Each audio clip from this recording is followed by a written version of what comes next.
Bienvenue dans La Cible, le podcast Figure de l'ombre qui met en lumière des personnalités impactantes.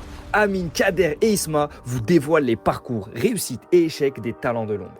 Prêts à découvrir ceux qui font la différence en silence ? Abonnez-vous et checkez nos vidéos pour ne rien manquer. La Cible, c'est ici que tout se joue. Aujourd'hui, je suis avec l'équipe, mon Kader Amine, comment vous allez? Très bien, et toi, mon frère? Ça et toi? Super. On se retrouve pour un nouvel épisode des Figures de l'ombre, avec un invité d'exception aujourd'hui. Donc, on a l'honneur d'avoir Francis Kurjan. Comment tu vas? Bonjour. Bonjour à tous les trois. Incroyable. Nickel. Ça va la journée? Ça se passe bien? Intense. Intense. Rapide. Ouais. Je suis pas loin hein, d'ici. Du Ah, studio, ok. c'est 7 minutes à pied, mais il fallait les trouver les 7 minutes pour venir. Ah oui. Ouais, il a fait l'honneur d'accepter déjà l'invitation, donc ça fait C'est énormément normal, plaisir. non, c'est normal. De Vraiment, ouf. c'est pas une question d'honneur. C'est presque moi qui suis honoré. En fait, si vous considérez que je suis pas trop vieux pour venir vous parler. Ah ça me non, va. alors là, pas du tout. hein. Moi, ça me L'âge, va. Tout âge. On a eu JPM, j'ai envie de vous dire. Jean-Pierre je vais te Michel, dire, Hervé Matou, donc c'est pas l'âge qui nous intéresse, c'est plutôt le Le fond de ce que parcours. tu fais, etc. D'accord. Donc ça va être cool, ça va être un échange, on va avoir pas mal de points, que ce soit toi au niveau d'un point de vue personnel, au niveau de ta carrière, au niveau de ta vision, pas mal de choses. Parce que c'est vraiment un domaine qui est intéressant, qui je trouve chez les jeunes n'est pas assez transmis en plus, d'un point de vue vraiment pour s'initier dedans, je trouve. Mm. C'est souvent un domaine de passionné, j'ai quelqu'un de ma famille et mon proche qui est passionné, donc je vais être passionné, mais c'est De pas ouf. assez transmis de manière générale, à travers les médias, etc. Je pense que c'est un faux problème. C'est-à-dire Aujourd'hui, il y a Internet. Mm. Moi, j'ai 56 ans, donc moi, j'ai voulu être parfumeur, j'en avais 14, 15. Ouais, Donc, c'était il y a 40 ans. Mm. Vous n'étiez même pas né. c'est vrai. J'ai l'âge de vos parents. Donc il y a 40 ans, il n'y avait que des bibliothèques, Mm. on n'en parlait pas autant, ça n'existait pas. Et puis on pouvait pas, quand on devait chercher, Mhm. ben, on allait où? Ouais, Bibliothèque. En bibliothèque. C'est tout, Et si les livres étaient mal rangés, on ne tombait pas sur le livre. carrément. Il n'y avait pas assez de Carrément. ressources avant par rapport à Donc maintenant. aujourd'hui, je ne dis pas qu'il y a des excuses. Hein. C'est un Mm. métier qui n'est pas connu pour plein de raisons. Mm. Mais en même temps, de n'importe quel téléphone, on tape, si je le fais d'accord devant avec vous, parfumeur, création, comment faire. Mm. Je suis sûr qu'on peut trouver. Donc c'est plus une question de faire connaître le métier. Mm. Et je pense, et c'est une des raisons pour lesquelles j'ai accepté aussi, c'est de penser que même si on ne vient pas du milieu, que c'est possible. C'est moi, pour ça qu'on a fait ça. Et c'est pour ça que j'ai dit oui, en fait. J'aime Parce que beaucoup. moi, je viens de la banlieue plutôt ouest, enfin même pas plutôt, je viens de la banlieue est parisienne. Mhm. On connaît un peu les clivages qui sont d'autant plus maintenant marqués que celles l'étaient peut-être il y a 40 ans. Je pense que la société s'est un peu tendue sur certains sujets. Exact. Et que même si je venais du 93 un peu protégé, ben moi j'ai grandi à côté de Noisy-le-Grand. Mm. J'ai grandi à côté de Gagny, de Bondy, de Neuilly-sur-Marne. J'ai fait mon service militaire à Neuilly-sur-Marne. Ok. Ok. Donc je connais un peu ces problématiques-là et le fait qu'on se dise que c'est pas possible pour moi parce que je viens pas du bon milieu, parce que j'ai pas la bonne couleur de peau, même si je suis un peu pas très... Enfin voilà, je suis ce que je suis. Ouais. J'ai un nom compliqué, Mm. qui est pas facile à prononcer. et j'ai une tête un peu typée quand même. Ouais. Et que tout ça côte à côte fait que tout d'un coup on a l'impression que est-ce que c'est pour moi ou pas. Donc je suis venu aussi vous dire que c'est possible. Et c'était comment, du coup, ton enfance, notamment dans le 93, et comment ça t'a façonné, on va dire, le toi actuel? Alors moi je viens d'une famille, je viens d'une famille d'émigrés. Ce sont mes grands-parents qui sont arrivés en France entre les années 20 et 30. Ok. Donc déjà mes grands-parents ils sont venus émigrés parce qu'ils ont dû échapper à une guerre, enfin un massacre, un génocide. Donc ils ont quitté l'Anatolie, ils sont passés par l'Italie, Gênes, Marseille, et puis de Marseille ils sont montés à Paris. Ok. Ça marque parce que du coup ils n'ont eu la nationalité française que quand mes parents ont eu 16 ans. Ok. Donc ils ont passé la guerre comme étant des étrangers, apatrides. C'est Ok. pire encore, c'est-à-dire qu'ils n'ont même pas de patrie. C'est-à-dire qu'on peut Ah, on peut même pas les classes. même pas, ouais, voilà, pas de patrie, Ouais. apatride sur les documents. Et donc mes parents, en fait, déjà mes grands-parents survivre, ils parlaient pas la langue. Ma grand-mère parlait anglais, mais ça suffisait pas assez. Ok. Et donc mes parents nous ont donné les moyens d'exaucer nos rêves finalement. Donc je dois à mes parents d'avoir beaucoup travaillé pour que leurs 3 enfants, je suis une famille de 3, puissent Incroyable. réaliser et se réaliser. Sachant que mes parents, mon père a voulu aller à l'école et suivre des études, il s'arrêtait au brevet. Ok. Il a commencé comme électricien, après il est devenu... il n'a pas eu un diplôme d'ingénieur, il avait le niveau ingénieur. Ah oui. Ma mère, elle a travaillé très vite à 16 ans comme secrétaire. Et puis, il y a eu les 3 enfants. Et puis, on a été élevés dans... j'ai toujours entendu ça à la maison. Hein. On a des droits, mais on a des devoirs. Mm. J'ai toujours entendu ça. Que ce qui se passait dehors était une chose, ce qui se passait à la maison était autre chose. Une éducation, on va dire, plutôt très stricte, je pense, qui laisse des traces. Hein. Puis bonne ou mauvaise, ça laisse des traces. L'idée qu'on n'a rien sans travailler, C'est et réel, que ça. tout peut être tout est faisable si on travaille. Voilà. Je crois que j'ai été élevé aussi avec cette idée que par le travail, je peux être qui je suis.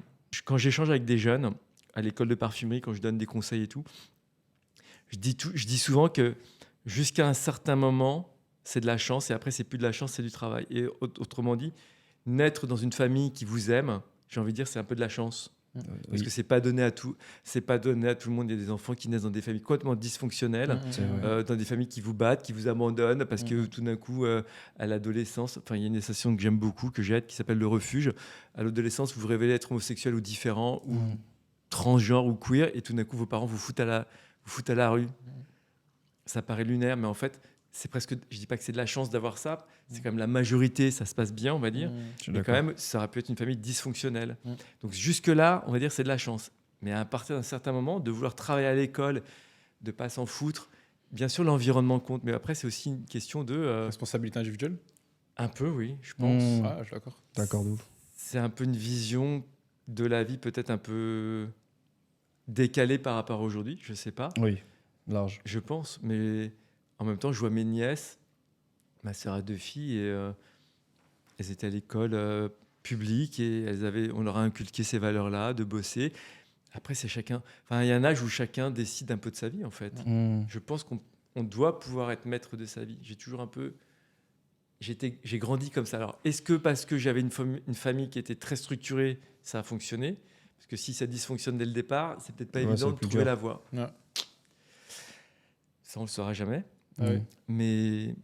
Mais maintenant, l'idée, c'est d'aider les jeunes quand ils pensent que c'est pas pour eux. Moi, c'est toujours un discours que je porte quand je remets des diplômes, quand on échange avec moi, c'est ne pas laisser les autres vous voler vos rêves. Pourquoi c'est pas possible ? C'est quoi la raison ? Est-ce que c'est parce que je suis pas de la bonne couleur, j'ai pas le bon nom, j'ai pas le bon prénom ? Ben non, en fait, parce que si je travaille et si je suis respectueux et si je joue le jeu un peu, il n'y a pas de raison que ça marche pas. Donc je pense qu'il faut ce fameux plafond de verre dont on entend souvent parler en disant c'est pas pour moi, c'est pas pour nous, parce que ceci. Mais en fait, non, moi mon parcours de parfumeur, je pense qu'il montre assez bien, je pense que c'est possible. Ça demande beaucoup plus de travail parfois. Ouais. Et à quel moment vous avez décidé de devenir parfumeur ? Est-ce que c'était très jeune ? Est-ce que c'était vers l'âge adulte ? Alors moi, j'ai eu cette chance j'ai décidé d'être parfumeur, j'avais 13 ou 14 ans. Alors je dis que c'est de la chance parce que c'est quand même très compliqué quand on est si jeune de savoir ce qu'on veut faire. Oui. Ma sœur qui est 3 ans plus jeune que moi, pendant très longtemps, elle ne savait pas ce qu'elle voulait faire. Et du coup, elle a dû faire des études généralistes qui l'ont un peu aiguillée petit à petit. Mais ma nièce, la plus âgée, on va dire, elle a 22 ans, elle voulait être médecin depuis qu'elle a 5 ans. Depuis l'âge de 5 ans, quand on lui demandait ce qu'elle voulait faire, elle disait « je veux être médecin ». Mais en fait, c'est une force.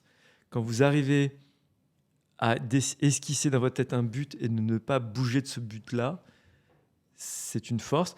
Après, je pense que si ça n'avait pas été la parfumerie, je me serais inventé une autre vie autrement. Parce que j'ai toujours eu en tête l'idée de choisir ma vie. Je pense que même quand je fais une erreur, j'assume d'avoir fait une erreur. Donc j'ai eu cette chance-là et c'est une chance énorme parce qu'à 14 ans, mes parents m'ont laissé faire parce qu'ils se sont dit il changera d'avis, il aura le temps de changer d'avis. Je n'ai pas changé d'avis. Ils m'ont laissé faire les choses parce que c'était donnant-donnant. Voilà. T'es bon à l'école, tu feras ce que tu voudras. Donc j'ai toujours travaillé et pourtant j'ai eu des difficultés. J'ai un problème dysfonctionnel, j'ai une très mauvaise mémoire. Quand je lis, je ne sais pas retenir un texte par exemple. J'ai beaucoup de mal. C'est vraiment un problème... c'est presque un handicap, hein. Je m'en aperçois de plus en plus. Donc, tant que je pouvais apprendre à l'école par cœur, en écoutant les gens, ça allait très bien. Et je peux réciter quand on me raconte des trucs, je m'en souviens très très bien. Quand je lis, j'ai un problème de mémorisation. Donc à l'école, à un moment donné, en 3e, j'étais un très bon élève parce que j'arrivais à apprendre. Et à partir de la seconde, je commence à décrocher, littéralement, parce que je n'arrivais pas à apprendre. Mais je me suis accroché et je me suis dit, c'est ça que je veux faire en fait. Quel parcours du coup tu as suivi prof au niveau de l'école ? Alors du coup, à l'école, il y a une école de parfumerie à l'époque. Okay. Maintenant, c'est différent. Il y a différentes filières pour devenir créateur de parfum. À mon époque, pas d'internet encore une fois, donc c'est compliqué de trouver comment ça se passe. Un coup de chance, il y a un ami de mon père qui nous dit qu'il y a une école qui enseigne la parfumerie à Versailles. Ça s'appelle l'ISIPCA. C'est toujours une école qui existe. Cette école existe toujours. Et c'est une école que l'on fait aujourd'hui après Bac+2 en chimie et en sciences. Okay. Malheureusement, parce que il faut pas être. Je suis pas chimiste. Je ne suis pas un chimiste. Il faut pas de chimie pour être parfumeur. Mais on considère que la chimie et la science, à tort, sont plus proches de la parfumerie parce qu'on demande de la rigueur. Et en fait, trop souvent, je pense qu'on mélange rigueur et science. Comme si un artiste n'était pas rigoureux. Un pianiste, il fait ses gammes le matin. Un grand pianiste, il fait ses gammes. Un chanteur, il doit chauffer la voix, il doit s'entraîner. Et un peintre, il fait des esquisses et des croquis, il s'entraîne. Et en fait, trop souvent, on considère que les métiers artistiques sont des métiers complètement déjantés où le gars est en freestyle. Comme ça, c'est l'image, par exemple, la peinture, le peintre à New York. Voilà, c'est ça, Basquiat, des choses qu'on pense que c'est très sexe, drogue et rock'n'roll, pour résumer, et que le scientifique est très carré et très sérieux. Et en fait, la parfumerie, je veux dire, la seule partie scientifique, ce serait presque de savoir faire des additions et des soustractions et des règles de 3. Donc, c'est pas très compliqué. Et la chimie, j'avoue que mon labo, c'est pas. Enfin, quand je travaille, je suis pas dans un laboratoire où ça fume. Il y a pas des réactions chimiques en fait. Parce que c'est les clichés qu'on a, je pense. Exactement. Et du coup, je pense que du coup, ça freine beaucoup de personnes parce qu'on considère qu'on n'a pas le niveau en mathématiques ou en sciences. Et moi, j'ai galéré. Moi, j'ai eu 5 en maths, 5 en sciences nat et 4 ans. Enfin, mes notes au bac, c'était 5 en maths. 5 en physique-chimie et 4 en sciences nat. J'ai eu mon bac scientifique au rattrapage, j'avais 35 points de retard. Mais je me suis accroché comme un fou parce que je voulais absolument faire ce métier-là. En fait. Incroyable. Faut jamais lâcher, je pense. Moi, en tout cas, ce que je retiens, c'est, en tout cas, du parcours, c'est être maître de son destin et travailler dur pour arriver. Mais quand vous regardez les grandes égéries aujourd'hui, Rihanna, les Beyoncé, enfin tous ces grandes stars, grandes stars, les milieux dont ils viennent. Il y a un danseur que j'aime beaucoup qui s'appelle Lil Buck. Je ne sais pas si vous voyez. J'ai oublié le nom du. C'est pas du rap, mais c'est un peu comme du hip-hop, mais de manière plus fluide et peut-être plus artistique. D'accord. Et quand on voit son parcours, je crois qu'il vient de la banlieue d'Atlanta, une famille pauvre, américaine, noire. Enfin, il coche vraiment toutes les cases pour ne pas réussir. Toutes les cases pour pas y arriver, quoi. Et il a réussi. Et Lil Buck, ça a été peut-être moins maintenant, mais je sais qu'il a fait des performances pour Chanel. Ça a été l'égérie de Chanel à un moment donné. Et quand on l'écoute, en fait, et moi, c'est vrai que c'est un métier très secret, mon métier de parfumeur. Mais quand j'écoute ces personnalités qui s'en sortent ou qui ont réussi, déjà, c'est des gens qui travaillent mais énormément. Très souvent, même s'il n'y a pas d'argent dans la famille, ce sont des gens avec des valeurs où il y a de l'éducation. Et c'est vrai que malheureusement, quand il n'y a pas d'éducation et quand les parents ne sont pas là un peu pour vous dresser les côtes, on voit que ça ne marche peut-être pas forcément. Et et aussi, je pense qu'ils se sont tous dit à un moment donné, pourquoi pas moi ?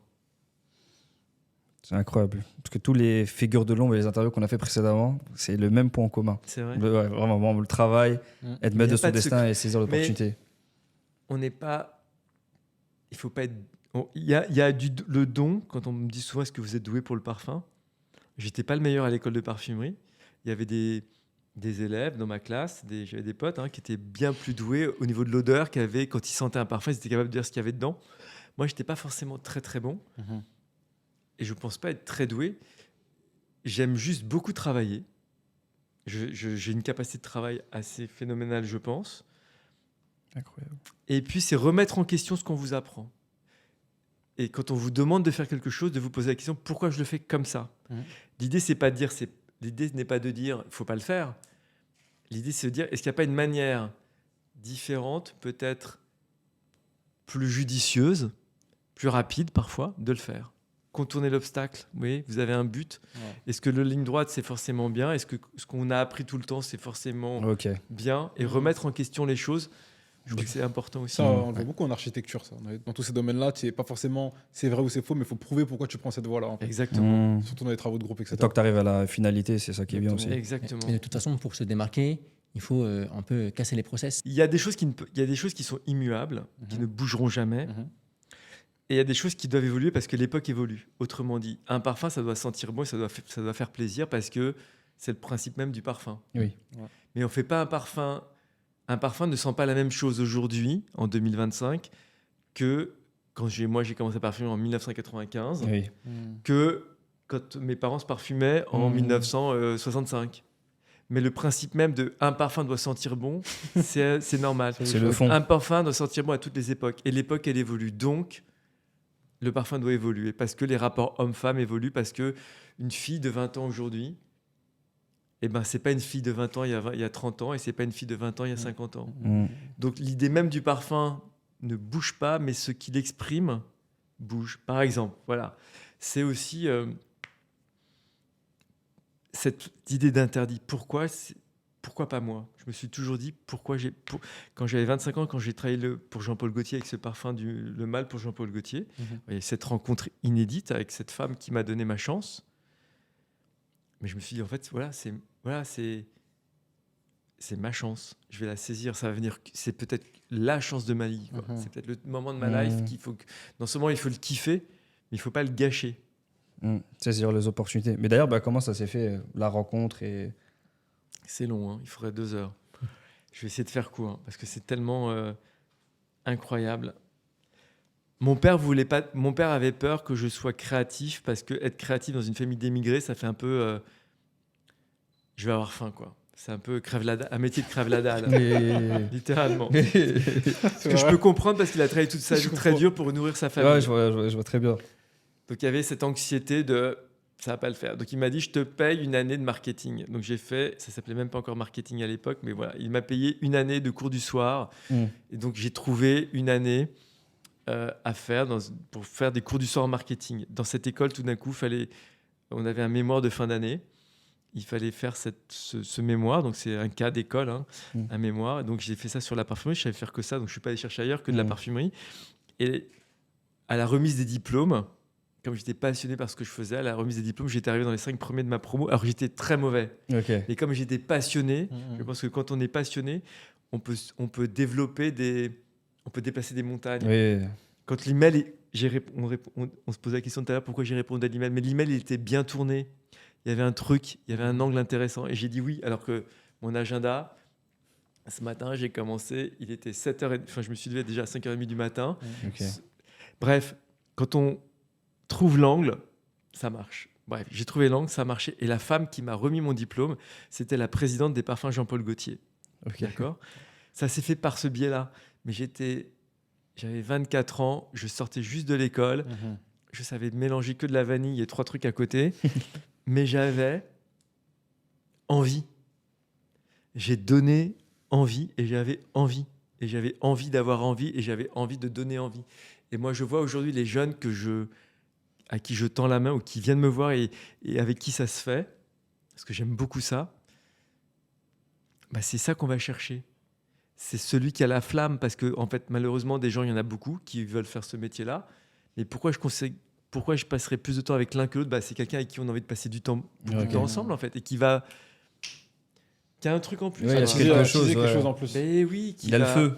Il y a le feu, quoi. Il y a des flammes, il y a le feu, il y a une envie, il y a de la curiosité, un peu d'insolence, un peu d'irrévérence, parce que c'est bien aussi de bousculer un gars comme moi qui a 56 ans, qui pense parfois savoir. C'est intéressant, tout d'un coup, lui, il me secoue un peu quand même. C'est intéressant d'avoir ça, de ne pas avoir peur et d'oser.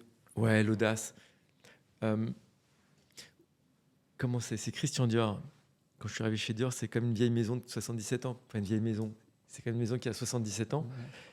Et Christian Dior, il dit respecter la tradition, mais en fait, c'est comment c'est la phrase déjà ? C'est respecter la tradition, mais oser. Voilà, je ne sais plus comment c'est d'ailleurs. Tiens, j'ai oublié cette phrase que je disais beaucoup quand je suis arrivé dans la maison. Mais il y a cette idée-là. Soyez révérencieux. Osez bousculer. Respecter ce qui s'est fait, mais bousculer l'ordre établi. Finalement, je trouve ça intéressant. Un point qui m'a intéressé, tu as parlé de vanille, très rapidement, c'est tout ce que tu maîtrisais. C'est quoi tes influences ? Alors moi, j'ai fait de la parfumerie, non pas à cause du parfum, mais à cause de ce que ça raconte tout autour. Okay. Le parfum, c'est pas qu'une odeur. Le parfum, pour moi, c'est un nom, c'est un flacon, c'est une histoire qu'on raconte à travers et le nom raconte une histoire. Donc, c'est des parfums que vous ne connaissez pas, ou plus. Ça va être Poison de Christian Dior dans les années 85. Ça va être à la même époque un peu Samsara de Guerlain. Ça va être Paris d'Yves Saint Laurent. C'est des parfums qui ont un peu disparu, mais qui ont formé un peu mon univers émotionnel et narratif. L'équivalent d'aujourd'hui, pour vous, ça pourrait être sans doute Sauvage. Sauvage, j'allais dire. Ça pourrait être ça. Ça pourrait être aussi La vie est belle. Mhm. Ça pourrait être aussi ces gros blockbusters, comme on les appelle, de la parfumerie aujourd'hui, qui ont un univers. Mais je dirais qu'à la différence peut-être d'aujourd'hui, à l'époque, c'était peut-être plus des films publicitaires que des publicités. C'est Ah, vrai. ok. Ouais, moi, ça m'a marqué comme ça. Hein. Moi aussi. C'était Les peut-être... Invictus, etc. À mon époque, ça racontait beaucoup. C'est-à-dire que déjà, c'était pas, on n'avait pas Instagram et TikTok où vous avez un format publicitaire qui est très format. D'ailleurs, on dit format publicitaire. Mhm. C'est-à-dire qu'il faut que vous rentriez dans les 30 secondes, les 15 secondes, les 30 secondes, les 45 secondes, C'est les, vrai. 40, les 59 secondes. Ça formate tout ce qui est formaté. En fait, est néfaste à la créativité parce que vous mettez les gens dans des cases et la créativité, c'est intéressant d'avoir un cadre de travail quand on doit être créatif. Mhm. Mais en même temps, il faut pouvoir un peu sortir du cadre parfois. Et donc, c'était des films et des parfums qui racontaient des histoires, à mon sens. Ok. Mais en fait, à chaque époque, on a ça. Puisque moi, les parfumeurs anciens de cette époque-là disaient déjà que la parfumerie était en danger. Donc ça me Ok. fait bien rire, cette histoire de « c'était mieux avant ». Parce que ça aussi... C'est un discours Je l'ai générationnel. entendu. Toutes les générations Génération. disent Ça que aussi, je l'ai entendu, avant, de c'était mieux avant. Ouais. Combien de fois je l'ai entendu que c'était mieux avant et que les enfants étaient mieux éduqués, qu'ils étaient plus Oui, alors que- intelligents. Mais c'est faux, c'est archi faux. Ils sont En fait, différents. on est juste différents, on apprend des choses. Quand je vois comment les gars, aujourd'hui, les gamins, ils prennent un smartphone, ils savent déjà comment ça marche, et que moi, je galère un peu pour me dire comment ça doit fonctionner, tout ça. Il y a une intelligence aujourd'hui qui ne s'exprime pas de la même façon. Mais c'est vrai qu'à l'époque, il y avait ces influences que j'essaie aujourd'hui de traduire, mais avec les codes d'aujourd'hui. En fait, c'est tout simple. C'est la même chose, mais comme je disais avant, adapté à l'époque. Ok. Petit point intéressant par rapport à ton style, tu mets en avant pas mal tout ce qui est matière première. Pour toi, c'est une grande importance. Pourquoi? Pour faire de la belle parfumerie, il faut, enfin, ça devient même plus, c'est même plus une question, c'est forcément bon. Mhm. Quand un chef, un grand chef cuisinier, Anne-Sophie Pic, Yannick Aleno, Cyril Lignac, qu'on voit souvent à la télé, Ouais. en fait, on les questionne même plus pour savoir si la tomate elle est bonne ou si le poisson il est bon. Mhm. C'est un prérequis. Totalement, c'est Ouais, un prérequis en exact. fait. C'est exactement ça. C'est comme si un joueur de basket, on lui disait bon, et votre matériel il est bon ou pas? Votre short il est bien et vos chaussures elles sont confortables. Ok. On pose même pas la question parce que Ouais. c'est un prérequis. C'est logique, ouais.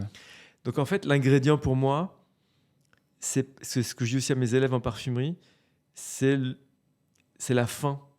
Ce qui vient dans mon travail, c'est d'abord l'histoire. Quelle histoire je veux raconter? C'est ce qui Ok. me permet aussi de différencier mon travail chez Dior et mon travail chez moi.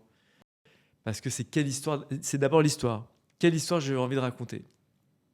Une fois que j'ai envie de raconter l'histoire, et je la raconte, hein, c'est l'histoire de.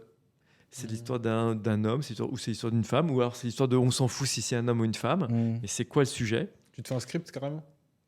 Oui, alors moi, comme je travaille pour moi-même, Mhm. bah en fait, quand c'est dans ma maison, je me fais le script tout seul et je l'écris pas parce que je Oui, me dans le ta souviens. tête. Mais par exemple, chez Dior, on l'écrit Mhm. parce que je suis pas tout seul, parce que la maison est très très grande et qu'au même plusieurs personnes travaillent à la fois. Ok. Mais quand c'est pour moi dans ma maison, je le partage un peu, mais pas plus que ça. Une fois que j'ai l'histoire, en fait, une histoire, elle provoque une émotion. Oui. Si vous prenez un livre, vous lisez une histoire drôle, bah, ça vous fait rire. Un truc de science-fiction, ça peut vous faire rêver, mais ça peut aussi faire peur. Et puis quand ça peut être un truc super morbide, si vous regardez une histoire à la télé, genre les secrets de l'information ou je sais pas quoi, là, les trucs de meurtre, c'est un peu... Vous avez une émotion. Bah, en fait, une histoire, elle vous donne une émotion. Cette émotion, elle est physique. À un moment donné, votre corps, ressent. votre peau ressent quelque chose. D'accord? Maintenant, on oublie cette partie-là. Quand vous sentez un parfum, vous ressentez une émotion. Cette émotion, elle vous provoque une émotion physique.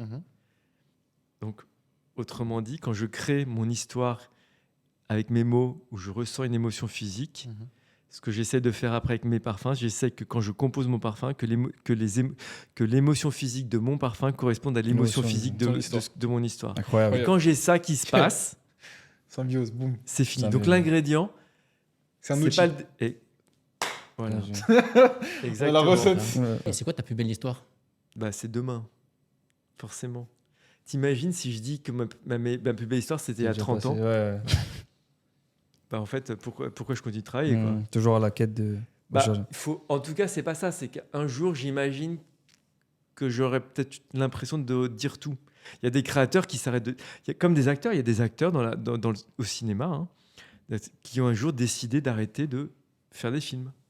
Parce qu'ils avaient eu le sentiment qu'ils ne pouvaient plus donner autant ou apporter quelque chose au cinéma. Alors, c'est plus facile, ça, quand on s'arrête de travailler, quand c'est physique. Ok. Un grand footballeur s'arrête parce qu'il ne peut plus taper dans le ballon comme il faisait, parce qu'il a plus de la physique, ou un basketteur qui arrête parce qu'il a des problèmes de genoux, ou au tennis parce qu'ils ont le corps tellement... C'est tellement intense qu'ils arrêtent d'étraquer. Quand c'est une activité intellectuelle, c'est plus compliqué.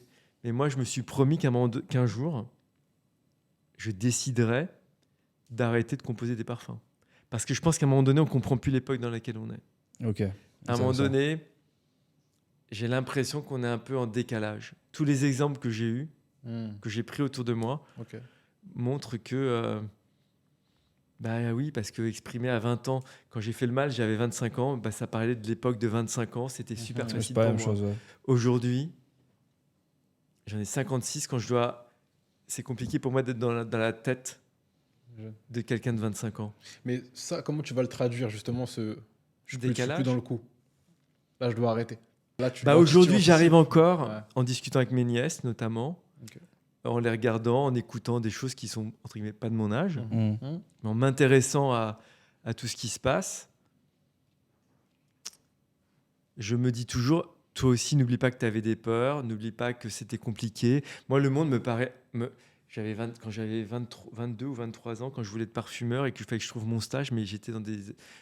Je dis pas que j'avais des attaques de panique, mais je savais pas par quel bout attraper. Je me disais que j'avais pas de bol, que j'avais un nom compliqué, que j'étais pas de grâce, que c'était pas pour moi, parce que mon adresse c'était 93 quand j'ai envoyé du courrier. Ça s'efface pas. Comment ? Et ça s'efface pas, ça reste. Ça s'est un peu tendu, je pense. J'ai l'impression que le 93 est presque plus stigmatisé aujourd'hui qu'il ne l'était à l'époque, à mon époque. Mais en même temps, c'était différent, c'est compliqué de comparer. Mais j'avais des vraies angoisses de c'était quoi mon futur. On parlait déjà de chômage. Ça me paraissait quand même compliqué. Et j'ai toujours cru en moi. Et je me suis dit, ça peut le faire, quoi. Donc c'est vrai que c'est compliqué, je l'admets. Aujourd'hui, je pense que la chose en plus que j'avais pas moi à mon époque, c'est le stress climatique. Voilà. J'ai l'impression qu'on vous a rajouté en plus l'ambiance anxiogène, quotidien, un truc le côté anxiogène du climat. Que moi on n'avait pas ça. On avait d'autres trucs. Moi quand j'avais 20 ans, il y avait c'était la fin de la guerre froide, alors on savait pas trop si on allait se foutre sur la gueule avec les Russes et les ogives nucléaires, parce qu'on en parlait quand même beaucoup, mine de rien. Et moi j'ai connu à 20 ans la guerre en Bosnie, c'était quand même pas si loin la guerre en Bosnie. Bon, maintenant il y a la guerre en Ukraine. Je dis pas qu'elles se valent, c'est pas la question n'est pas de faire de la politique, mais c'est quand même anxiogène. Bien sûr. Il y avait beaucoup de chômage, on parlait beaucoup de chômage quand même à l'époque. Je pense juste qu'il n'y avait pas le climat. Voilà. Il y a une de tes créations qui est pour moi l'une des plus connues, en tout cas pour ma génération, c'est Baccarat Rouge. Est-ce que tu peux nous expliquer un peu le process, comment ça s'est passé, l'idée et dans quel contexte il a été créé? Alors c'est vrai que c'est votre génération qui l'a fait sortir cette histoire. C'était très simple, ça s'est passé très facilement. Avec mon associé Marc, parce que je ne suis pas tout seul dans ma maison. Il y a Marc Chaya. Pareil, il est né au Liban, il a vécu la guerre. Ça pourrait être intéressant de l'inviter parce que c'est aussi un parcours assez fabuleux. Et Marc, on cherchait une maison pour faire un flacon en cristal. Et Baccarat est connu pour faire des flacons de parfum en cristal. Et puis ça s'est fait bizarrement, ça ne s'est pas fait une première fois. Et puis j'avais un ami qui travaillait, mon voisin d'en face, de ma maison, de mon appart à Paris, travaillait chez Baccarat. On a réussi à avoir un rendez-vous avec la présidente de Baccarat qui cherchait à diversifier Baccarat et que Baccarat ait son parfum. Baccarat avait eu des parfums dans le passé, mais ça avait été que des échecs. Et là, Baccarat fêtait ses 250 ans. C'est une vieille maison française qui fait du cristal depuis 250 ans et il voulait refaire un parfum. Donc au départ, le deal, c'était Francis, ta carte blanche pour mettre baccarat dans un flacon. Ok. On m'a dit le flacon, ça serait celui-là, pas le mien, mais le flacon d'origine en cristal. Ta carte blanche pour le nom, pour le parfum, pour l'odeur, tu te débrouilles. Donc j'ai dit, c'est quoi Moi, je vais m'en demander, c'est quoi baccarat? Comment vous faites du cristal? C'est quoi Est-ce qu'il y a une couleur? C'est quoi les spécificités de baccarat? On m'a dit, le baccarat, c'est du rouge, parce que le cristal, c'est un rouge, et parce que quand on regarde un chandelier baccarat, tous les chandeliers baccarat, ils ont un petit bout de cristal rouge qui pend dans le lustre. Ok, mais pour faire du cristal rouge, on fait comment? Est-ce qu'il est peint? C'est comment? Pour faire du cristal rouge, on prend du cristal clair, transparent, on va mettre dedans de la poudre d'or 24 carats, donc dans le four, on chauffe, on met du cristal, d'accord? On met de la poudre d'or, l'artisan, il prend le cristal, il fait la pièce, et après, on refroidit la pièce et on la réchauffe une seconde fois à 540 degrés. Pourquoi j'explique ça? Parce qu'on parle du baccarat, mais en fait, le nom, c'est baccarat 540. rouge 540. Donc, le nom, rouge 540, c'est parce que ça parle de baccarat. Et puis après, je dis, OK, quelle odeur je vais mettre derrière? Cette odeur, pareil, ça faisait des années que je cherchais, pas des années, mais quelques années.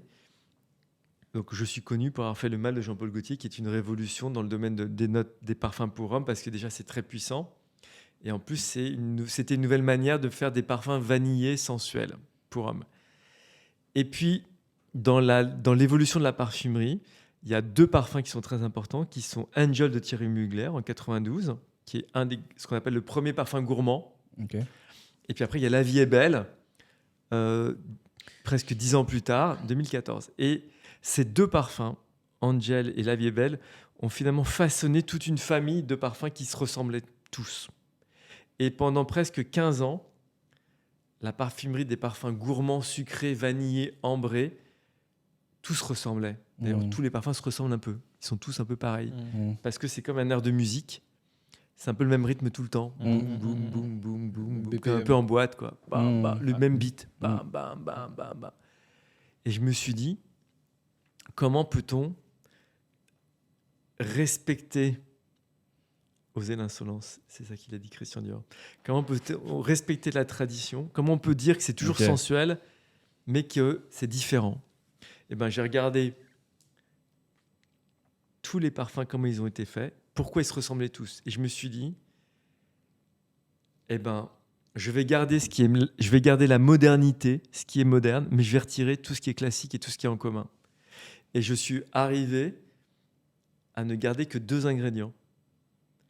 Et à partir de ces 2 ingrédients, j'ai reconstruit comme si je gardais l'ADN de cet ADN, de tous ces ADN qui étaient communs, j'ai regardé que 2 gènes. Et à partir de ces 2 gènes, j'ai refait un nouveau schéma de parfumerie. Donc autrement dit, c'est comme si j'avais retiré toutes les notes communes et classiques que tout le monde utilise. J'en ai gardé que 2 qui étaient celles qui étaient de l'époque d'aujourd'hui. Et en utilisant ces 2-là et d'autres molécules qui n'étaient pas utilisées avant, j'ai réussi à reconstruire une histoire. Donc baccarat, en fait, c'est né d'une belle histoire, cette histoire du rouge, parce que le cristal, c'est quoi? C'est lourd, le cristal, d'accord? C'est très lourd, mais c'est très transparent par rapport à du verre, parce que qu'est-ce qui différencie du cristal et du verre? Comme quand vous regardez un objet en cristal et un objet en verre, on voit pas trop. Sauf si on s'y connaît. C'est au poids. Le cristal est plus lourd, parce que dedans, il y a des minéraux, notamment du plomb, mais de l'or aussi, enfin des minéraux. Et le son, le cristal, c'est plus cristallin et c'est plus lumineux. Donc, comment faire un parfum qui est à la fois lourd, autrement dit sensuel, et comment faire un parfum lumineux? C'est comment traduire la luminosité? La luminosité, c'est la légèreté, quelque part. La luminosité, c'est la transparence. Donc, comment on peut être lourd et transparent? En parfumerie, ça n'existait pas avant Rouge. Les parfums lourds n'étaient pas lumineux. Et les parfums transparents étaient légers. Donc, ils ne diffusaient pas. Donc, j'ai répondu à une forme d'équation qui était comment faire un parfum lourd et lumineux. Donc, c'est une histoire d'abord. Et après, c'est les ingrédients. On revient à l'histoire. Est-ce que la chimie t'a aidé pour trouver du coup la... Non, c'est pas du tout. Non, c'est pas la chimie. Ce qui m'a aidé, c'est que j'avais une bonne histoire que j'essayais de bien traduire, encore une fois. Et après, parce qu'on en parle par les jeunes, c'est TikTok. Parce que tout d'un coup... Alors déjà, c'est pas ça, c'est la NBA, c'est les Américains. Beaucoup, parce que ce parfum, la maison est très puissante aux États-Unis. Ok. Dans des villes comme Atlanta, il y a la NBA, il y a des grands. Voilà, j'ai beaucoup de. Je donnerai pas de nom parce que j'aime pas donner les noms des gens qui sont. Parce que soit ils décident, eux, de dire qui nous portent. Ouais. Antoine Dupont, il a fait des posts avec le flacon de parfum, je peux citer son nom. Donc, mais si on ne cite pas le nom, je respecte la vie privée de ces gens connus qui ont peu de vie privée finalement. Mais c'est venu par les États-Unis, avec des grosses pointures, hein, des gens de TikTok qui ont 3, 4, 5, 10 millions d'abonnés. Et puis, c'est des communautés. Drake, par exemple, c'est des communautés. Et moi, il y a des gens qui m'ont contacté sur Instagram au départ. Je savais même pas qui c'était. Mais moi, Drake, j'avoue que je savais. C'était pas ta génération. C'était pas ma génération. C'était pas vraiment. Style, et puis, je sais, j'écoute la radio, mais je me souviens pas forcément du nom, en fait. DJ Snake, ça me parlait pas trop, j'avoue. Et puis parce que c'est des communautés, parce que vous fonctionnez en groupe, c'est des tribus. Moi à l'époque on disait des tribus, je sais pas comment on dit maintenant, peut-être des communautés, mais à mon époque c'était peut-être des tribus. Mais ça marche pareil, hein. C'est comme Millennial ou Gen Z. Hein. Moi à l'époque on disait que j'étais un teenager. Et quand mes parents nous appelaient les teenagers, c'est comme si je disais maintenant à mes nièces, vous êtes les millennials. C'est un mot différent. Qui veut dire exactement la même chose, ça veut dire que ça concerne la même génération. On leur donne juste des prénoms, enfin des noms différents. Mais c'est aussi ces nouveaux outils, la viralité, commander en ligne, parce que j'ai pas assez de points de vente physiques pour y aller. Donc maintenant, vous cliquez, vous commandez en ligne, on livre partout dans le monde. Donc c'est tout cet écosystème qui fait que tout d'un coup, ça a pris un essor impressionnant, quoi. Intéressant. C'est un best-seller. On peut franchement intéressant. Maintenant, il y en a d'autres. Parce que maintenant, je vois la viralité, c'est Grand Soir, c'est Oud Satine. Je vous les ai amenés d'ailleurs. Dans le sac, là. Non, je prends Grand Soir. Alors là, je prends Grand Soir. T'en as déjà un, je prends Grand Soir. Là, mais il y a Grand Soir, Oud Satine. Je ne connais même pas le Grand Soir. Moi, je l'ai appris. Non, mais parce que vous êtes une génération qui aimait des basiques, vous aimez la qualité, la diffusion.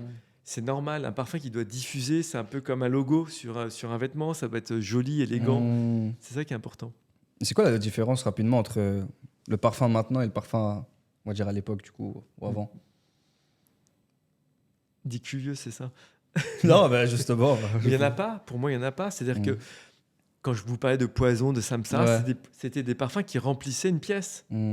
Et un parfum doit remplir une pièce. C'est la manière que le parfum a pour se différencier. Donc pour moi, il n'y a pas de différence. Il n'y en a pas, en fait. C'est comme si on demandait la différence, c'est quoi un vêtement d'aujourd'hui? En fait, un vêtement d'aujourd'hui, c'est un vêtement qui correspond à l'époque d'aujourd'hui. À l'époque. Exact. C'est juste les consommations qui ont changé. Comme tu as dit, les femmes de maintenant, les hommes de maintenant, les tendances et tout. C'est ça. Ok. Entièrement intéressant. On va ouvrir un peu le volet sur Dior, parce qu'actuellement, tu as quand même une double casquette, et un rôle important chez Dior. On aimerait que tu en dises plus à peu près sur ce que tu fais au quotidien. Et comment tu gères un peu cette double casquette aussi, en même temps? Alors, je suis effectivement directeur de la création parfum chez Dior depuis 3 ans et demi, 4 ans. Alors, c'est pareil, comment ça s'est passé? Parce qu'il faut que je raconte, parce que je pense que c'est important. Donc, j'étais dans le groupe LVMH depuis 7 ans, quasiment. Non, même pas. 2017, 2020, depuis 5 ans, 4-5 ans. C'est pas que je m'ennuyais chez moi, mais j'avais été toujours habitué à travailler pour plein de maisons différentes. Parce que quand j'étais plus jeune parfumeur, on travaille sur plein de projets à la fois. On a 15-20 projets par an et parfois on a 2-3 projets, 2-3 parfums qui sont lancés pour différentes marques. Donc la même année, je pouvais faire un parfum pour Lancôme, pour Armani, pour Jean-Paul Gaultier. C'est un peu comme un acteur. Je te coupe, ça tu le faisais en travaillant chez une boîte ou dans une boîte? J'étais dans une boîte et tu pouvais faire pour plusieurs. Dans une boîte, on travaille pour plusieurs marques à la fois. D'accord. Et beaucoup de parfumeurs font ça, hein, c'est très commun. À un moment donné, ma maison me suffisait. Et puis, à un moment donné, je me suis un peu ennuyé dans ma maison parce que comme j'étais habitué à travailler sur plein de maisons à la fois, c'est intéressant de faire plusieurs sujets à la fois en même temps parce que quand vous êtes trop la tête dans le guidon, à un moment, vous perdez de vue ce que vous devez faire. On manque de distance. Voilà. J'aimais bien et j'étais entraîné comme ça, un peu comme un acteur qui fait plusieurs films dans la même année. Puis, à un moment donné, j'ai travaillé que pour Burberry. Et en fait, à un moment donné, j'ai arrêté parce que Burberry, ça fonctionnait pas. Et Dior, pour moi, c'était impensable. Pourquoi? Parce que je pensais que j'avais pas droit à Dior. Et à un moment donné, j'ai appris que le parfumeur, ils pensaient remplacer le parfumeur. Le parfumeur allait partir, allait quitter la maison Dior. Il était là depuis 14 ou 15 ans. Et ben, j'ai envoyé un email. J'avais un contact Incroyable. J'ai envoyé un email. L'email, il tient en 3 lignes. Je vous le montrerai. Je peux pas, pour des raisons de confidentialité. Pas de souci, hein. Ouais, je Mais comprends. pour vous prouver, je vous le montrerai. Ça tient en 4 lignes. J'ai écrit cet email. J'ai envoyé l'email à ma sœur avant pour lui dire qu'est-ce que tu en penses. Ma sœur m'a dit bah vas-y.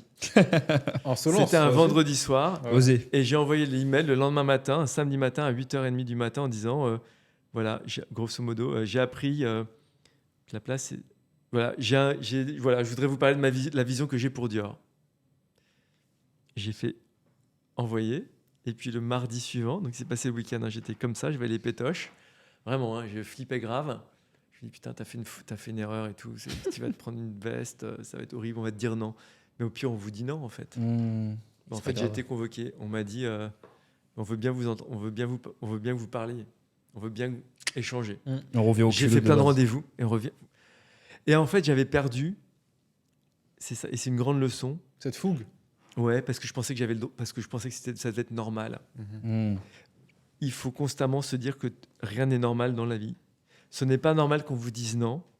Ce n'est pas normal qu'on me dise oui aussi. Ok. Parce que même si j'avais coché toutes les cases du succès, de la reconnaissance, C'est vrai. de la fame, comme vous dites Mhm. et tout, en fait, Vous aurez pu te dire non. en fait non. Qu'est-ce qui fait qu'à 25 ans, j'avais la rage de gagner et qu'à 55 ans ou 53 ans, je l'aurais plus parce que pépère, j'estime que c'est normal. Bah non, en fait, il faut tout le temps Mhm. faire ses preuves. C'est magnifique. Ça a Et rallumé quelque Et chose. c'est comme ça. Et je me le- suis dit, mais en fait, Kurdian, t'as oublié d'être audacieux. Hmm. Je parle d'audace constamment aux jeunes en disant, mais allez les gars, allez les filles, là, on y Mhm. va. Croyez dans votre destin. Et en fait, moi, je m'étais un peu endormi sur mon siège, sur mon trône.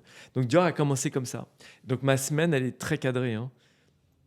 C'est divisé en deux, c'est les équipes, 2 équipes différentes. J'ai 2 assistantes différentes. Alors elles se parlent, elles échangent quand il faut, mais c'est 2 équipes différentes. On ne communique pas à l'un ce qui se fait chez l'autre. Hmm. Ça c'est évident. Je fais pas les mêmes choses, j'ai pas les mêmes missions. Chez Dior, je ne me concentre que sur la partie olfactive, aussi sur les producteurs de plantes et les ingrédients, le sourcing des ingrédients, parce que c'est une partie très importante pour Dior. Mm. Dans la maison, Kurdian, c'est organisé différemment, mais j'ai un parfumeur ou 2 de chaque côté qui m'aident dans des tâches complètement différentes. Donc je donne chez Dior, je donne une direction créative, c'est-à-dire que je vais réfléchir à l'histoire, très importante, vous avez Mhm. compris, hein, pour moi c'est Ouais, très bien important, sûr. l'histoire des Ouais. parfums. La base. Le départ, c'est la base. Je vais écrire les premières formules et une fois que la formule elle tourne, elle commence à plaire aux équipes. Je délègue un peu à un parfumeur avec qui j'ai travaillé depuis plus de 10 ans maintenant, Maya, c'est une jeune femme.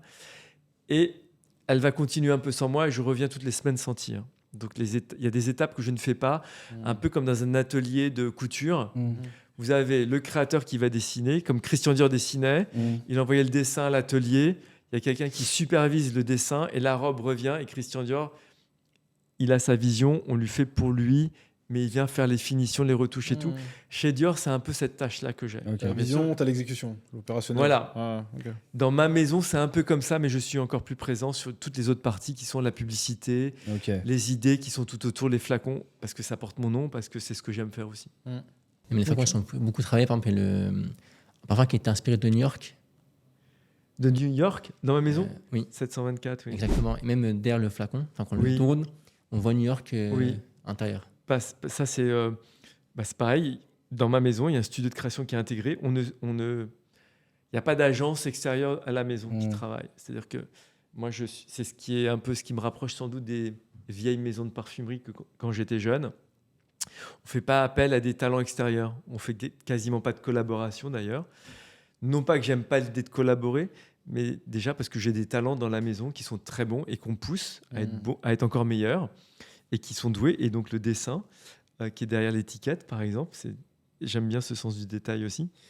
Et je suis content que tu l'aies remarqué. C'est 2 de nos... En fait, on a un studio avec aujourd'hui, il y a 3 graphistes. Ils sont super bons. Même, ils prennent des cours. Il y a Martin, il y en a... Alors, ils ont tous ils sont 3 et ils ont des spécificités différentes. Martin, il dessine très, très bien. Il a un bon coup de patte. Et là, il a repris des cours de dessin et ça se voit parce que du coup, il est encore meilleur. Il y a Guillaume qui est très bon dans les lettres, le graphisme, tout ce qui va être mise en page. Et d'ailleurs, c'est Guillaume qui nous a fait le graphisme de Gentle Fluidity. Quand on regarde le parfum Gentle Fluidity, il y a tout un jeu hyper subtil, et là, il est super bon. Et on a Esteban qui nous a rejoint il y a un peu moins longtemps, qui est plus dans tout ce qui va être IA, tout ce qui va être image virtuelle. Mais ils sont très complémentaires et tout ce petit monde travaille super bien. On est tous autour de la table et on a des séances ciseaux, colle, scotch, crayon de couleur, quoi. C'est très artisanal quand même. C'est cool, hein, j'en sais bien. Non, Ça, ça c'est m'impressionne trop intéressant. limite d'avoir la tête un peu partout. Trop et d'être intéressant. ferré, tout ça. Du coup, tes deux rôles, ils sont, même si, comme tu as dit, tu sépares bien, ils sont complémentaires pour toi d'un point de vue personnel, ce que ça t'apporte. À un moment donné dans ma carrière, je me suis dit qu'en fait, être parfumeur, ça peut prendre plusieurs formes. C'est un peu finalement comme être un écrivain ou un photographe quand on pense à ces deux métiers. Un photographe, il peut faire des photos portraits pour un magazine, il peut faire des photos d'art qui peuvent être exposées dans une galerie, il peut faire des photos pour sa famille. Il y a plusieurs manières d'être photographe. Écrivain, c'est pareil. Il peut écrire un roman, il peut être journaliste, écrivain. Et en fait, parfumeur, je peux être parfumeur chez moi. J'ai été parfumeur pour les autres, je suis parfumeur chez Dior.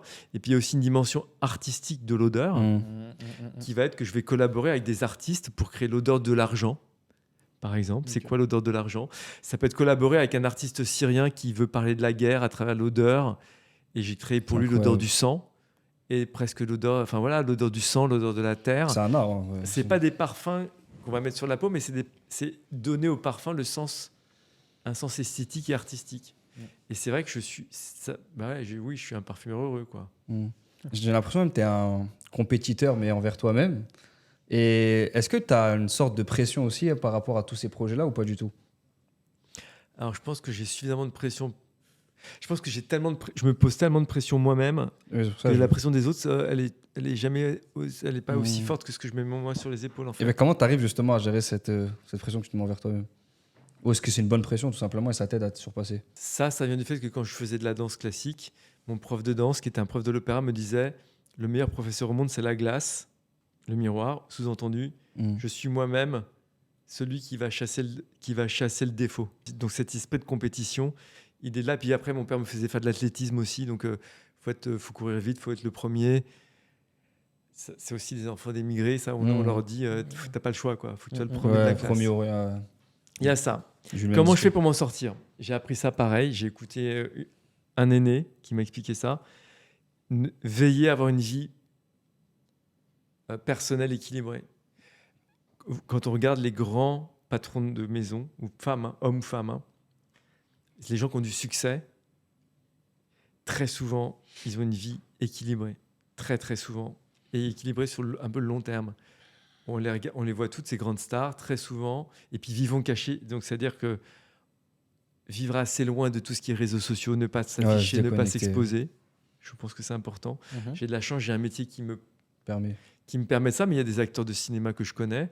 Personnellement, on ne les voit jamais faire la une des journaux. Donc, il y a des moyens aussi de vivre caché. Il ne faut pas oublier ça. C'est difficile. Il faut mettre des bornes, c'est compliqué, mais il y a des moyens. Mais c'est aussi d'avoir une vie très équilibrée. Moi, j'ai la même bande de potes. Je suis parti là cet hiver en vacances.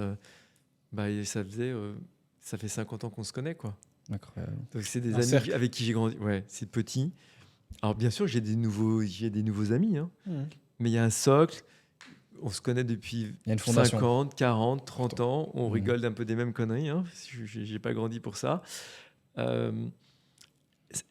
Veiller à ce qu'il y ait constamment un équilibre vie perso, vie pro, pour pas perdre les pédales, pour pas perdre pied. Ne jamais toujours se souvenir d'où on vient. J'ai pas besoin de me réinventer une vie pour faire quoi d'ailleurs. Donc voilà. J'ai la chance que mes parents n'ont pas fait de différence entre moi qui ai une carrière plus connue que mes frères et sœurs. Donc j'ai des parents aussi il n'y a pas eu de favoritisme. C'est ne pas en rajouter non plus auprès de mon frère et ma sœur pour dire que tiens, j'ai dîné avec un tel ou un tel et faire du name dropping, balancer des noms comme nu pour faire genre pour se la péter, comme on dirait. L'humilité. Oui, c'est important. Enfin, c'est pas que c'est important, c'est sans doute mon caractère, mais ça permet aussi d'avoir une vie mais à peu près normale. Oui, avoir à peu près normale. J'ai pas une vie normale, je le sais bien, mais c'est à peu près normal. C'est pour ça tu as choisi en même temps aussi une voie différente dès le début. Mais je voulais te poser un peu une question aussi de manière générale. Ça prend combien de temps, on va dire, la conception d'un parfum, on va dire de l'histoire à la vente ou à l'exposition ? Alors, Au minimum, je ne peux pas dire au maximum, mais au minimum aujourd'hui, c'est 12 mois. Au minimum. Ah oui. Mais ok. c'est mini, c'est plutôt 18. D'accord. Ok. Pour faire ça de manière très pro. Après, il n'y a pas de maxi parce que tant que vous n'êtes pas content de rien, vous pouvez ne pas lancer. En fait. Logique. Les étapes, elles sont les suivantes. C'est collectivement, tous les 4, on se dit qu'on lance un parfum. Donc moi, je veux dire que je suis responsable du parfum. Il y en a un qui est responsable de la com, l'autre qui est responsable du packaging. Et puis, il faut la prod. Il faut un coordonnateur pour faire la production. Ok. Donc, au moment où je commence déjà à réfléchir, déjà, c'est quoi l'histoire ? Il faut se mettre d'accord, c'est quoi l'histoire du parfum ? On peut commencer à réfléchir à dans quel flacon on va le mettre. Mais le flacon, il faut le produire. Ça prend du temps de produire un flacon parce que vous avez des verriers. Il faut faire les moules. Donc tout ça, ce sont des étapes qui vont se faire ça. En parallèle. On va avancer plein de choses au même moment. Ok. On va avancer plein de trucs. Le parfum, c'est celui qu'on finit quasiment en premier parce que derrière, il faut s'assurer qu'il n'est pas mauvais, qu'il n'est pas nocif pour l'environnement, qu'il n'est pas nocif pour la peau, qu'il ne rend pas malade. Donc ça, il faut le finir quasiment aujourd'hui. Pour vous donner un exemple, quand j'ai créé le Mal de Jean-Paul Gaultier, le parfum, on l'a fini en février 95. Le lancement, c'était en octobre 95. D'accord ? 8 mois un peu. 8 mois, Ouais. d'accord ? Ça, c'était il y a 30 ans. Okay. C'était le lancement France. Aujourd'hui, je pourrais le lancer en septembre. Aujourd'hui, un hockey parfum, comme on dit, en février de cette année, au mieux,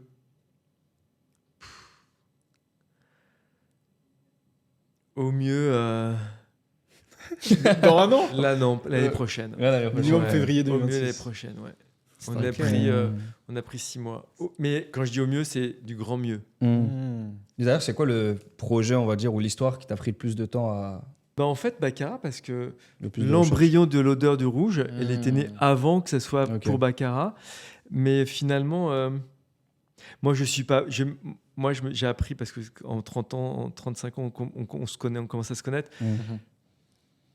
Moi, j'aime bien les fulgurances et j'aime pas le temps long parce que le temps long, l'idée, elle se délite.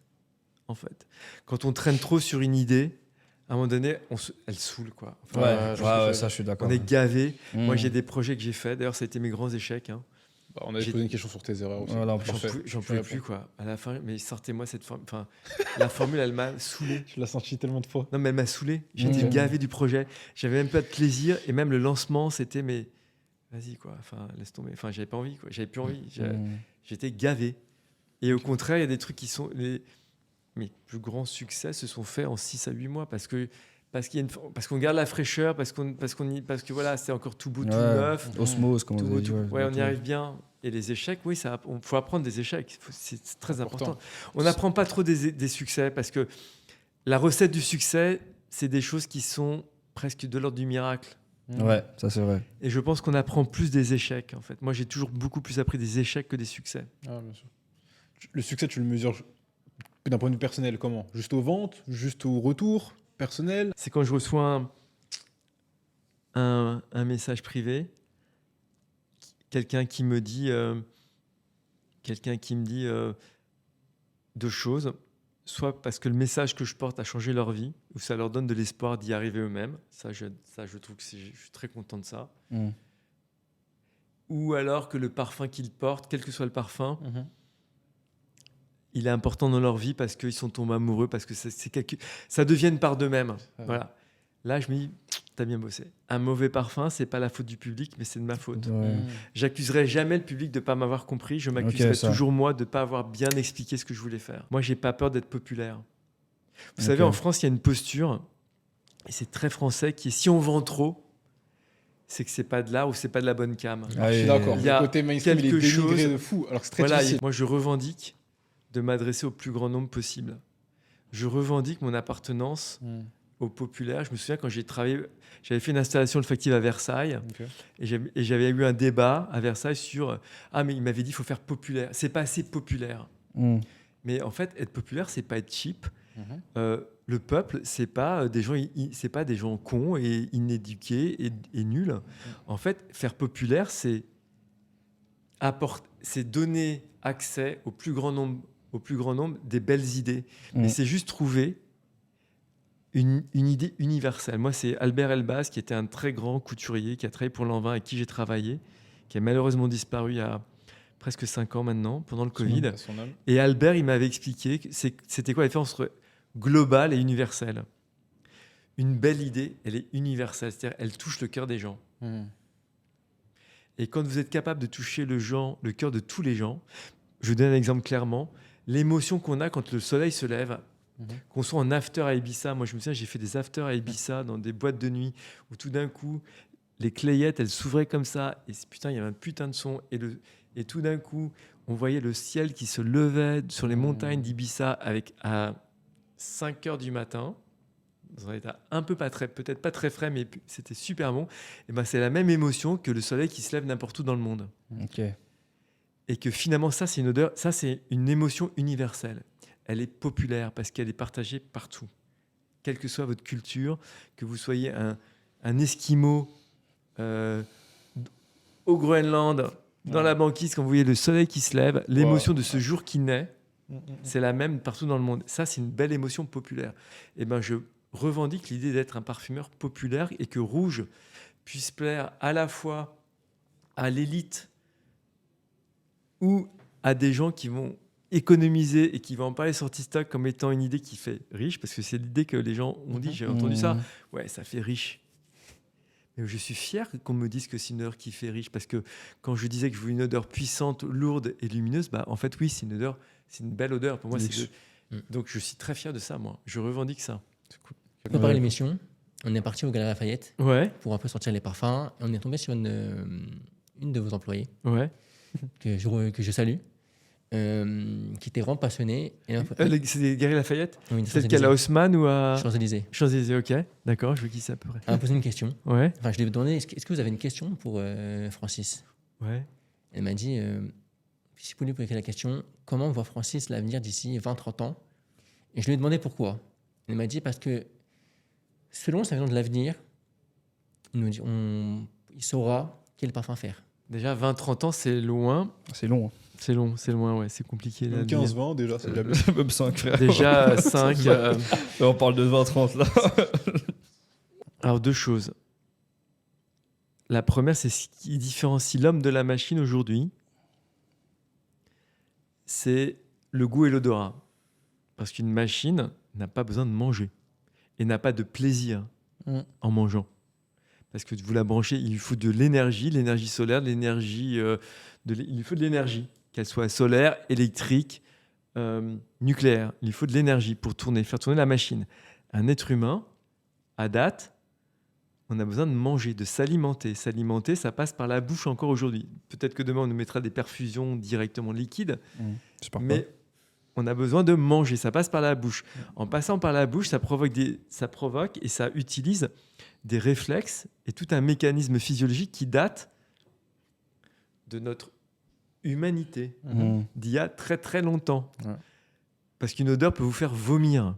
Quand ça sent pas bon, ça vous fait vomir. Pourquoi ça fait vomir? Parce que c'est une manière qu'a la tête, le cerveau de dire ne mange pas ça. Parce que l'œil, il peut dire que le poisson, il est très beau, mais l'odeur vous dit qu'il ne faut surtout pas le bouffer, le truc, parce qu'il est tellement rance. Donc, c'est une manière de se préserver. Donc, tant qu'on aura cette fonction qui passe par l'odorat de plaisir et déplaisir,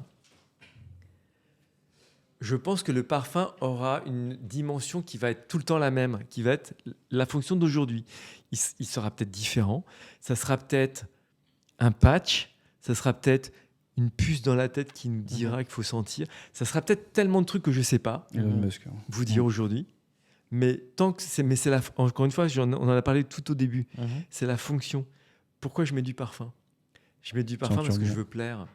Je veux me faire plaisir et surtout, je veux séduire. Et tant que ça passera par ce mécanisme-là, le produit sera peut-être différent, mais le fond sera le même. Donc, on fera le même métier. Ok, très bonne question. Bah, je pense qu'elle aura la réponse à l'abonner. Maître de votre destin. Merci, franchement, les gars. magnifique. C'est incroyable. Merci J'ai beaucoup. beaucoup appris. Échange. Merci. Ouais, beaucoup appris. Hein. Merci de votre invitation. Merci en tout cas d'avoir accepté. Merci à toi en tout cas et merci pour le cadeau. C'était tout. C'est la cible. Super. C'était La Cible pour un épisode des Figures de l'Ombre. On se retrouve sur la chaîne. N'hésitez pas à nous faire des retours par rapport à l'épisode en commentaire, etc. Et on se retrouve sur un prochain épisode.